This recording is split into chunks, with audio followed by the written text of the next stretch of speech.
These are stories of hope and courage from the hospitals and University of Loma Linda. Me and my husband, Eddie, we've been married for 14 years, and we have 3 children. My oldest daughter is Mia, and she's 13, and she's in the 8th grade. And then I have a son, Ian. He is 11, almost 12, and he's in 6th grade. And then my youngest is Aubrey, and she is 9, and she's in the 4th grade. We're a very close family, and we love each other very much, and they could see that I was just not myself. When Jamie's addiction to pills started taking over her life, her family was on the edge of breaking apart. I have struggled with addiction since I was 18 years old. I was in a car accident and I broke my leg, and rather than physical therapy, I got lots of pills, and so I've had this struggle throughout my whole life. It started really little, but then it really stuck out. It affected my marriage because I was trying to numb my feelings, and it affected my interaction with my family. I isolated a lot. It was hard. No one really told me what was going on. I just kind of figured it out myself. Just little things that she did, I noticed, and it wasn't my mom. My mom and my dad were fighting a lot, and my mom wasn't really spending time with us. Whenever they would argue, I would just act like they weren't really arguing. I would just ignore it. For me, the hardest part was watching my kids watch her go through that. Knowing that she's trying to hide it from the kids, but not really doing a good job at it. My children are older, and I could see in their eyes they understood what was going on. And my husband and I were not communicating. I feel like he had given up. I thought to myself, how could someone who says they love their husband, who says they love their kids, how could they do that? Well, I think the biggest piece in the family is that they're not emotionally available because, their emotions are blunted. If they have this irritability going on, they're totally focused somewhere else. Their focus is on getting their drug. She got tired a lot. She wasn't really involved anymore. She was kind of always up in her room reading or sleeping or something. The addiction plays with your mind, and you think that you're actually sick, but you're just making yourself sicker. Communication might suffer, your interaction with your family might be different. So it was definitely spiraling out of control. I was at the edge. We were all at the very edge. I was probably most scared of my parents' relationship because there are a lot of my friends, their parents went through the same thing and they got a divorce. And I didn't want that for my mom and dad, of course. There was a point where I wanted to leave, but at the same time, I didn't want to leave. How could I do that? When I look back over what I used, I could have killed myself, and I do not want to die. I want to live, and I want to live for my children, and that was the turning point for me. It was time to, get some help. It's been going on for, we've been married for 14 years. I wanted to be what everybody would consider normal, where you could just wake up in the morning and just be fine with the day and not have to use or take anything. Being able to bring my family on board at the BMC and going through treatment along with them, it's invaluable.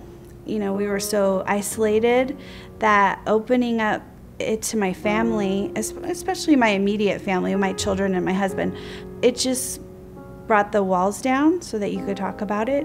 I never, ever would have said in front of my children, I'm an addict. That's just, I didn't want them to be ashamed of me. But then once they explained it to me and explained it to them, it just seemed, well, yeah, that's what I am, and this is what we're doing to fix it. It can be easy to make the mistake of just focusing on the addict, missing the reality that addict is actually impacting a family system. Before, I could be like, oh, I'm good. and nobody would know the difference. But because they're involved and they know what I need to do to get healthy, it keeps me accountable.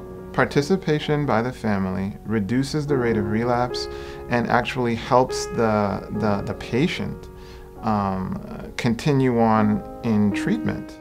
You've taken everybody and given them some education, some coping skills, kind of deflated the elephant in the room.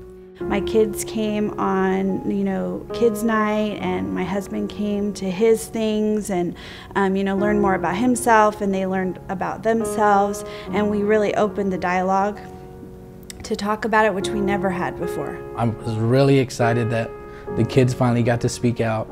I kind of just separated the alcohol and drugs from my mom. So it was like a person. So I wasn't talking to my mom. I was talking to the disease that happened to her. It's not only put my mom's life on hold, it's also put mine on hold. They taught me that you'll heal for yourself and your mom's heal for her.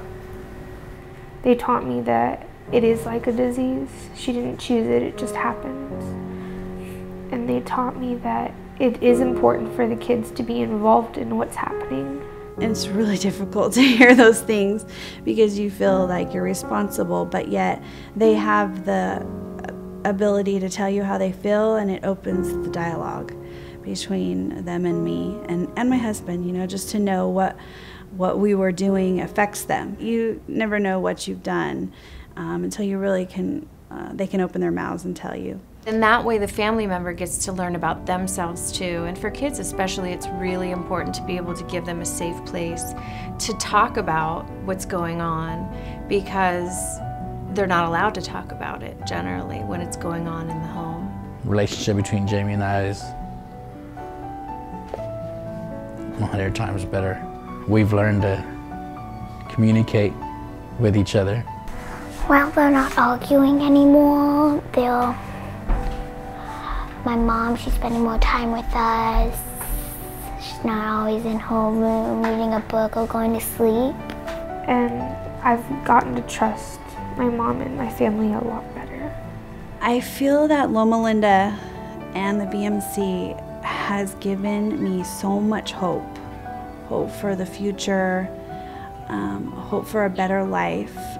I feel like I'd want to live my life to show them, live my life the best that I can, to be an example of what they can do for somebody. It's better.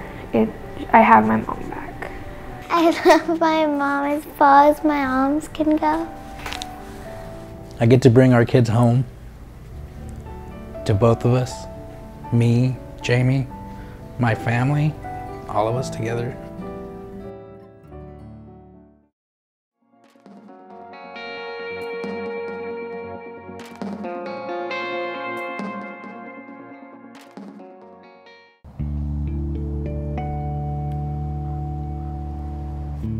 I like to paint. I like to draw with lead pencils so I can shade and give it texture, kind of.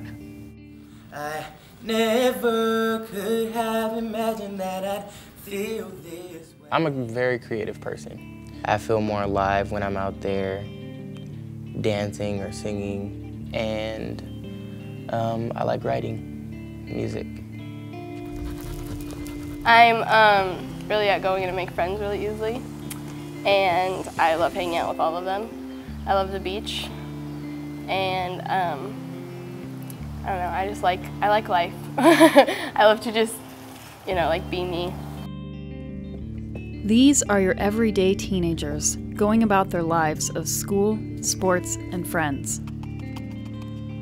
But under the surface, there can be a lot of hidden pain.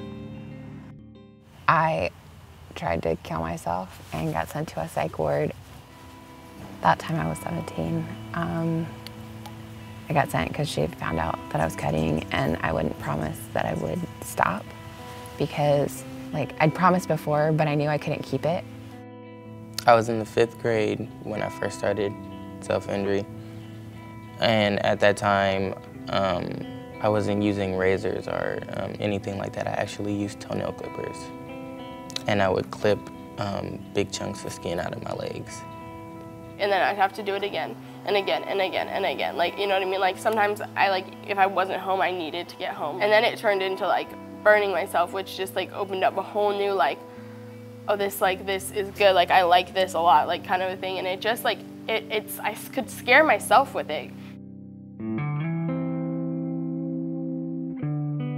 Self-injury is intentional harming of yourself for any number of reasons. It could be to cope with overwhelming emotions. It could be to punish yourself. It could be for to get someone's attention for help.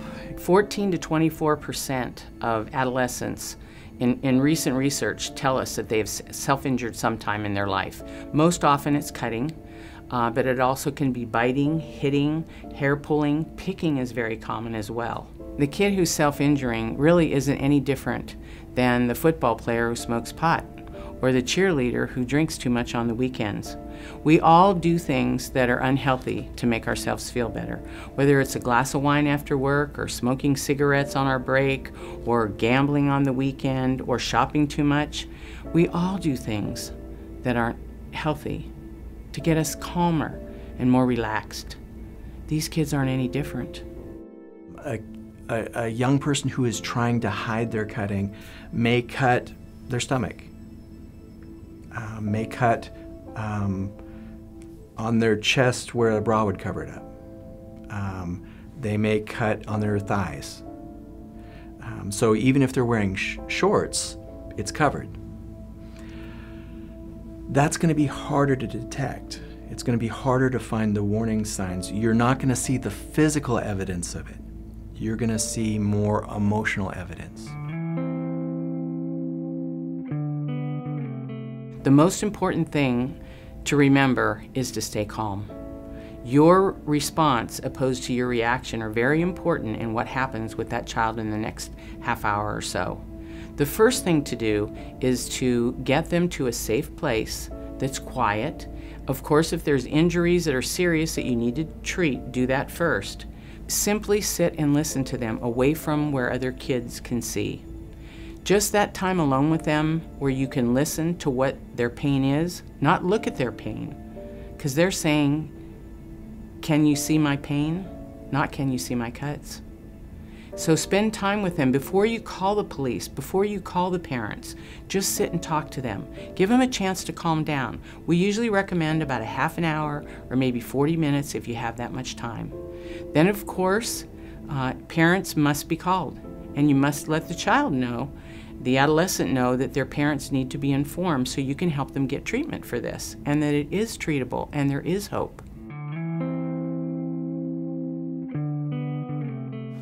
It was really like, I don't know, like frustrating that I couldn't explain my feelings to my parents and be like, this is how I feel inside. And it was just always kind of like a built up like tension, and I would just like act out towards people, and I would do rebellious things, and I would just kind of like, I couldn't figure out who I was. A lot of things were going on at that time that were escalating with Paige.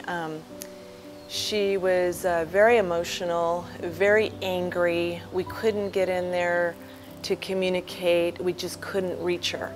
I definitely felt something missing, and so I filled it up with everything I could, especially boys. I filled it up with a lot of boys that just broke me down emotionally and just didn't care about me at all. Most of the time what we see is that people who self-injure have had a lot of invalidation in their life, a lot of consistent isolation, a lot of times where families don't get along, they don't have a voice in their family. So they self-injure to feel better, and they often do it alone. I would go up to my room and be this awful, like, angry child, and come back down and be like all happy, and like it was just like always this mood change of like, you know, after, and even if I wasn't upset sometimes, I would still do it because it was like I needed it. It made me really happy after, but it was only, I realized it was only a short while before I have to do it again. There's things that help your body deaden pain, deal with stress, and cope with unimaginable pain. That's built into us. We all have that, and we activate it when needed. These kids need it. I want to take my physical pain, and I rather take it on the outside because I don't like being emotionally damaged, you know. When somebody cuts to cope, cutting is actually making their situation better. It's not fixing the environment, it's not fixing what's happening to them, but it's fixing them, their heart, fixing where they are emotionally. And I thought it was okay. I talked myself into thinking this is okay, this is just how I'm going to live my life. But as you go on, they get bigger and they get deeper, and it's just going to lead to you're destroying yourself, and you're never going to be able to deal with the real problems. So when I was 11, I came out to my dad and I told him what I was doing. And Keenan walks up to me and he says, I want to show you something, Dad, don't be mad. And I said, what? And I looked at him, he rolls up his sleeve, and he's got these 5 biggest gashes I'd ever seen, like he had just did them. I got this excruciating pain in my chest. I thought he was going to have a heart attack. I realized something was wrong. I mean, deeply wrong. At that time, that was when him and my mom were going through a divorce, which was a hard time for me. And it was a hard time for everybody, really. We were always a very close-knit family, so that divorce really kind of threw the family in an upheaval. I didn't want to depend on anybody. I didn't want to emotionally become attached or connected to that person because I was vulnerable. In essence, the cutting really, again, verifies and validates that they matter, they have emotions, they're real people. And so I don't take it as a horrible thing. I take it as a really dysfunctional way of saying, I matter. They take the emotional pain and that they can't control and do some physical pain that they can control, and that overrides the emotional pain. You know, it's like if you're stressed out, you whack yourself in the thumb with a hammer and all of a sudden you're not worried about your bills anymore. That physical pain takes over. They also have a history sometimes of abuse, and not necessarily just sexual abuse, which most people talk about, but also physical abuse, neglect, post-traumatic stress, someone whose father has gone to Iraq, or maybe a mother who has gone into treatment for alcoholism, or maybe the loss of a parent, or a divorce, or maybe they lived with their grandparents and they got taken away from them. I can relate to a lot of girls in situations of physical abuse. I didn't know I had the ability to talk to somebody, and I thought that because that was happening or had happened, that was who I was, and there wasn't a life outside of that. And I thought it was always going to be it is right there. Sometimes they may want to die, and they don't know what to do with that feeling. It's just too overwhelming, it's too much. And so if they cut, they can take away that feeling of wanting to die. It was just, I became this person that just acted like everything was fine, but then I would fall apart and nobody would be there because they didn't know. And so they cut themselves to have something else to focus on. They're in their own little world when it's going on, when it's happening. They also have endorphins that kick in and numbs the pain, so they feel nothing. And they actually check out for a little bit, they tell us, so they don't hear the screaming on the other side of the door. They're just focused on feeling better themselves for that moment. It gave me security. It gave me a sense of power, kind of, because I know that I can take care of myself no matter what happens. Even if everything falls apart in my family or in the house or in my life, I can always have this thing that I can take care of myself with. There's a lot of guilt attached to cutting, but it's better than dying.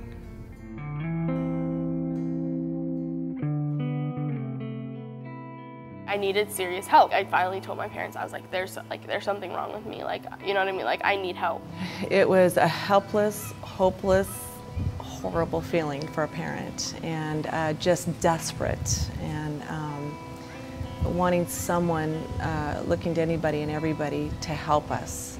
I didn't want to believe that there was something deeper wrong with Keenan than seeking a little attention. You know, we don't have people with mental illness in my family. You know, I mean, we're these type of men, and we're that type of men, and that's how I was raised. You know. I think when an adult finds a kid cutting, it really freaks them out. One, they don't understand it. Two, they can't figure out why they're doing it. And they don't know how to make it better. We feel helpless with it. Paige actually came to us and said, I am afraid to be alone, and I'm afraid of myself. I'm afraid that I will kill myself without meaning to. And the first thing we did was look for references for counselors. It's a big deal that they were brave enough to tell you, don't freak out. You've got to accept that gift of their trust that they've given you. I came upon something that I couldn't fix, that I needed some outside help. I needed someone, a professional, who really knew what he was going through. And my reaction that I was scared that I was gonna get was him yelling at me, or, you know, very upset, angry. But his reaction was more supportive and understanding and wanting to give me help. And so this therapy not only teaches skills for the kids, teaches the parents skills in paying attention and what to pay attention to, acknowledging their emotion, not getting scared about their emotion, but validating each other, and then being able to realize that we're not helpless here, and we can work together and make choices. The first meeting we went to, I was like, you know what, like, no, not gonna do this. I didn't participate at all. And I like sat back and like watched the parents like talk and the kids talk, and I was like, this could help. And then I was like, wait, no, it can't. Like just trying to like stick to my like, no, it's not gonna work. Like I hate this kind of a thing.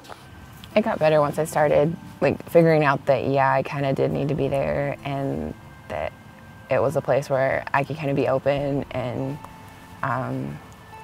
that I wasn't the only one. And I didn't want to go because I was scared. You know, when they first come in, they're somewhat resistant, as you would be as a teenager, and the parents are thinking about the commitment they're making and how long it's going to take. And once they get past a month or so, our treatment is 16 weeks, they're so committed to the program, and they're actually scared to leave because they're so excited to have a group that understands them. They're learning tools, their family life is changing. It really takes the person as they are and sees them in the very best light that they are, realizing that they're doing the best they can under the circumstances that they've been given in their life, whether it's genetic, whether it's environmental, whether it's traumatic. And it takes them where they are, and it assumes that this person is suffering and that they really want to be doing better. They had these particular skills that they were teaching you, and we soon realized that these skills were for all of us. We all, while I was in it, I'm thinking everybody should be able to do this, because I realized not only is it going to help me with Paige, but it's going to help me in all relationships and for myself. Before, I would just go to counseling with just kids, but now it was the parents and where they came from, and you saw how they felt about everything, and you're like, my parents don't have feelings, what are you talking about? Like, you know what I mean? They don't know how to deal with me, like, kind of thing. They're struggling, they're depressed, they're anxious. They need their parents there with them, one parent or both parents. In our programs, we always include families. Families heal together. They gave us a whole toolbox of skills, and we went away with a treasure chest of skills that I can now go to. When something comes, I think of how can I face this? Like with one of the you know, steps they gave me or something. And, you know, it's not like a step-by-step. They're not like, do this, this, and this, and you'll be great. Like, they actually work through it with you and show you how to apply it. It's just a world of difference. And I'm not saying that life is perfect. There's bumps, but now we have that tool chest to help us through the bumps.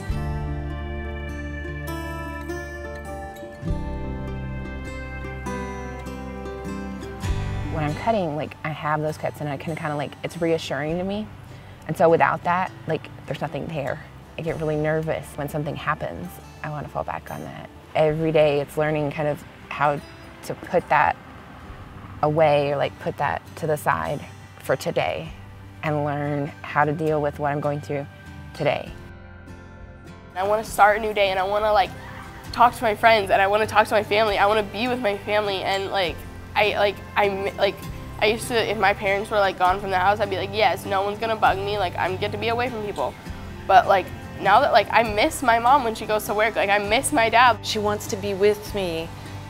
She texts me when I'm at work, I miss you, and she's affectionate with me. I can kiss her on the cheek now, I can hug her, I can hold her, and we enjoy each other. All the dreams and hopes that they kind of let go of come back. And now I like just am, like I want to start my life. I want to go to school. I want to go to college. Like I want to have like this life. I want to have like a family. I still do get depressed, and when I get depressed, I want to do that. But I have these tools now that I can use to help myself from not doing that. We know the triggers now. We know the cues. And then we know that we have the tools to kind of, you know, okay, I know we're feeling that way, but this is what we got to do so we don't feel that way anymore. This is our dance team wall, and here I am featured on the wall. It feels great.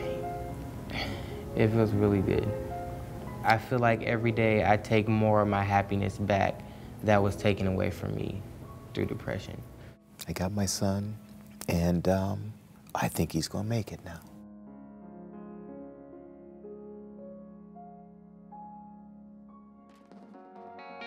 Thank you for joining us. The next episode follows baby David, who's on the waiting list for an infant heart transplant.